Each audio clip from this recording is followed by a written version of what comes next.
Sampurasun. Abdi di dia sareng rerencangan di kelas 4 tilu bade mintonkeun sisindiran. Tepangkeun wasta abdi Nadia Parisa di dia abdi bade mintonkeun sisindiran rarakitan piwuruh.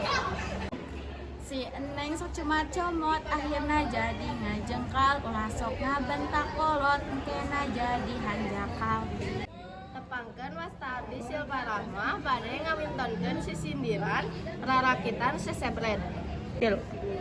Si Ujang nuju malohok kenampokeun anu saman ulah osok kuyak-koyok bising ke ngabalikan. Tepangkeun wasta abdi Daniel Maruritua bade mintonkeun sisindiran anu peparikan piwuruh.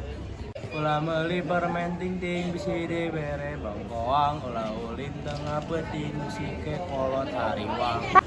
Di dia abdi bade ngagentaskeun rerencangan abdi sisindiran bahasa Sunda paparikan sesebret. Aya budak mawacasan ngan hanjakal teu dibeli, aya budak geulis pisan ngan hanjakal tara mandi.